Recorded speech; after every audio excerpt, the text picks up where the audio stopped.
Assalamualaikum warahmatullahi wabarakatuh. Selamat sore, salam sejahtera untuk kita semuanya. Mohon izin untuk memaparkan hasil pengerjaan proposal penelitian untuk memenuhi tugas UAS mata kuliah metodologi metode penelitian akuntansi. Yang mana judul yang saya angkat yaitu pengaruh penerapan manajemen risiko terhadap kinerja perusahaan. Sebelumnya perkenalkan nama saya Rian Kris Cesario Sinaga, mahasiswa S1 Akuntansi PJJ angkatan 2025.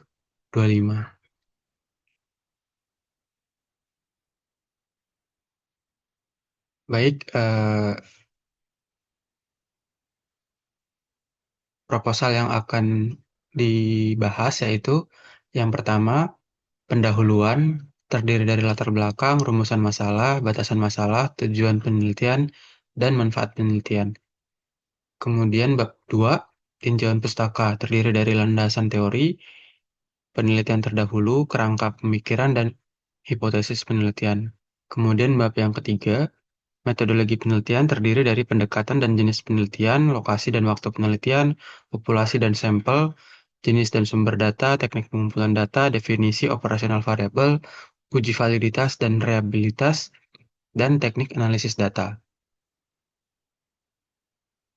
Untuk bab yang pertama yaitu pendahuluan. Dimulai dari latar belakang, dalam lingkungan bisnis yang dinamis dan penuh ketidakpastian, perusahaan menghadapi berbagai risiko, baik dari faktor internal maupun eksternal. Penerapan manajemen risiko menjadi strategi penting untuk mengidentifikasi, menilai, dan mengendalikan potensi risiko yang dapat menghambat pencapaian tujuan organisasi. Sistem manajemen risiko yang efektif membantu meningkatkan efisiensi operasional, kepatuhan hukum, dan reputasi perusahaan.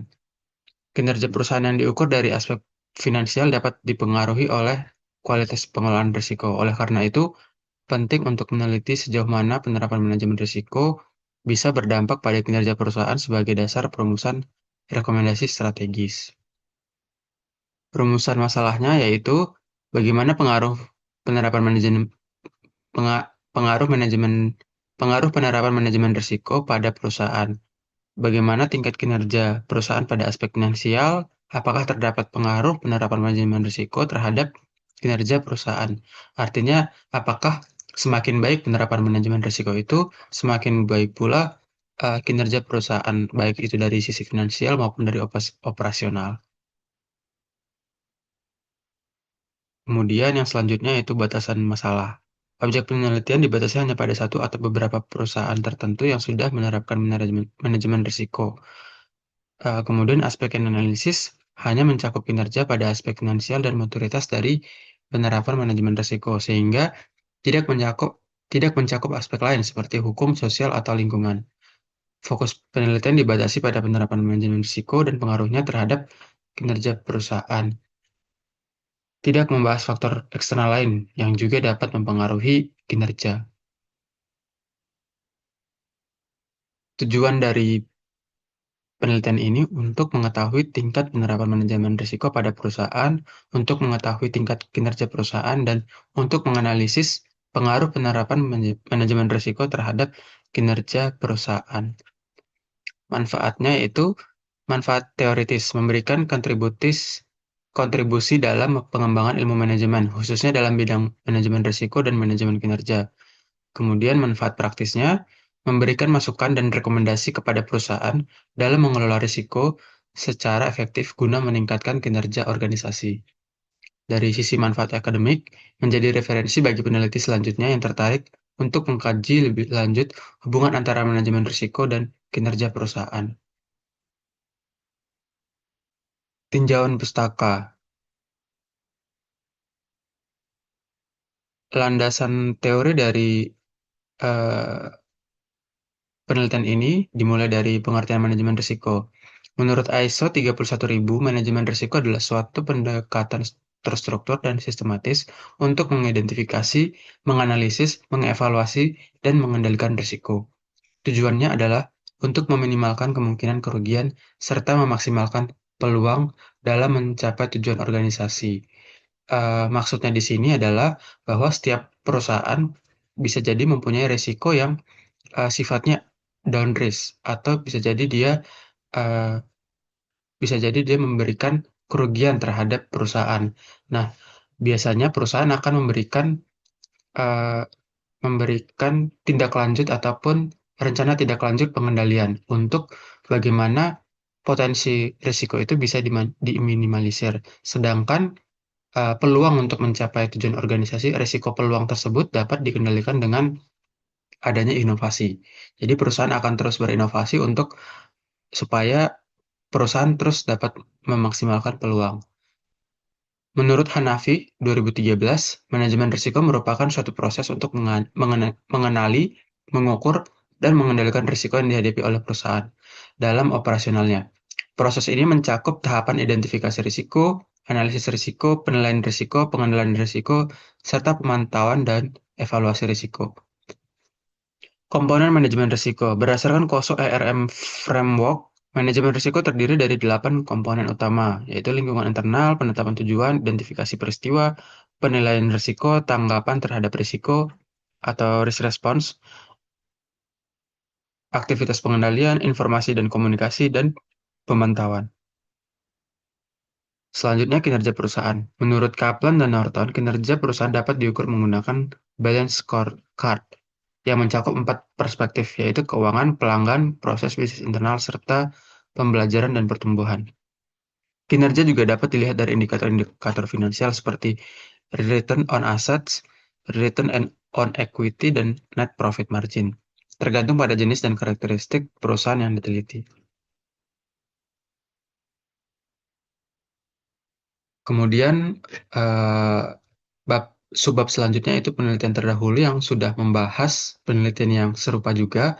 Di sini beberapa penelitian terdahulu menunjukkan bahwa manajemen risiko memiliki pengaruh positif terhadap kinerja perusahaan. Penelitian oleh Firmansyah tahun 2021 menemukan bahwa perusahaan yang menerapkan manajemen risiko secara sistematis cenderung memiliki kinerja yang lebih stabil dan berkelanjutan.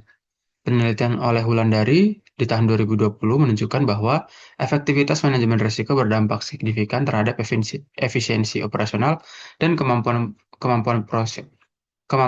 perusahaan dalam menghadapi ketidakpastian pasar. Selanjutnya, kerangka pemikiran.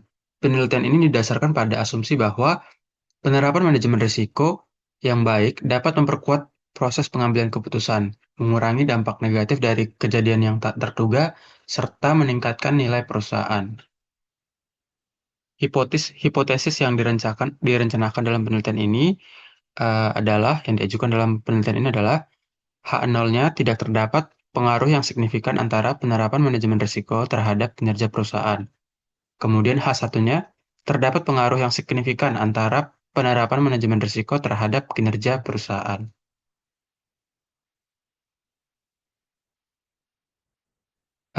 Selanjutnya yaitu metode penelitian. Bab 3 ya, bab 3-nya yaitu metodologi penelitian. Pendekatan dan jenis penelitian. Pendekatan ini menggunakan pendekatan kuantitatif dengan jenis penelitian asosiatif kausal. Tujuan dari penelitian ini adalah untuk mengetahui dan menganalisis sejauh mana pengaruh penerapan manajemen risiko terhadap kinerja perusahaan. Pendekatan kuantitatif digunakan karena data yang dikumpulkan berupa angka dan dianalisis secara statistik untuk menguji hipotesis. Lokasi dan waktu penelitian. Penelitian akan dilakukan pada perusahaan milik negara atau BUMN yang menjadi objek penelitian, dengan fokus pada perusahaan yang telah menerapkan sistem manajemen risiko. Waktu pelaksanaan penelitian direncanakan pada bulan November tahun 2025. Populasi dan sampel penelitian. Populasi dalam penelitian ini adalah seluruh perusahaan yang menerapkan manajemen risiko sebagai bagian dari operasional dan strategi bisnisnya. Sampel akan diambil dengan teknik purposive sampling, yaitu memilih perusahaan yang memenuhi kriteria tertentu seperti telah menerapkan sistem manajemen risiko secara formal, memiliki laporan tahunan atau laporan keuangan, ataupun data kinerja yang dapat diakses. Bersedia bekerja sama dalam pengisian kuesioner atau penyediaan data. Jumlah sampel yang diambil akan disesuaikan dengan ketersediaan data dan tingkat keterwakilan yang memadai, minimal 30 responden sebagai batas minimum untuk analisis statistik parametrik. Metrik. Jenis dan sumber data. Jenis data yang digunakan dalam penelitian ini adalah data primer dan sekunder. Data primer diperoleh melalui penyebaran kuesioner kepada pihak manajemen atau karyawan yang mengetahui penerapan manajemen risiko di perusahaan. Biasanya karyawan yang mengetahui penerapan manajemen risiko ini ada di lini pertama. Di lini pertama itu mereka mempunyai jabatan sebagai risk officer di bagian operasional bisnisnya. Kemudian di lini kedua di unit yang membidangi manajemen risiko, yaitu mereka lah yang punya punya tupoksi untuk menganalisis risiko, membuat kebijakan risiko dan sebagainya. Kemudian yang di lini ketiga yaitu eh, auditor internal ataupun audit internal.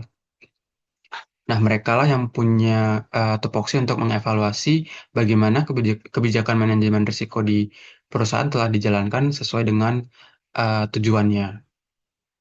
Nah, data sekunder. Data sekunder diperoleh dari laporan tahunan perusahaan, dokumen internal, dan literatur yang relevan. Kemudian teknik pengumpulan data. Pengumpulan data dilakukan melalui kuesioner untuk mengukur tingkat penerapan manajemen risiko dan kinerja perusahaan berdasarkan persepsi responden. Dokumentasi. Untuk mendapatkan data sekunder seperti laporan keuangan, struktur organisasi, atau kebijakan manajemen risiko perusahaan. Nah, di sini terdapat variabel ya, variabel definisi operasional variabel. Penelitian ini memiliki dua variabel utama yaitu variabel independen penerapan manajemen risiko, kemudian variabel dependennya variabel Y kinerja perusahaan. Variabel penerapan manajemen risiko indikatornya bisa bisa menggunakan maturitas risiko atau skor risk maturity index-nya atau mungkin berdasarkan aspek dimensi yang sudah eh, ditetapkan oleh Kementerian BUMN.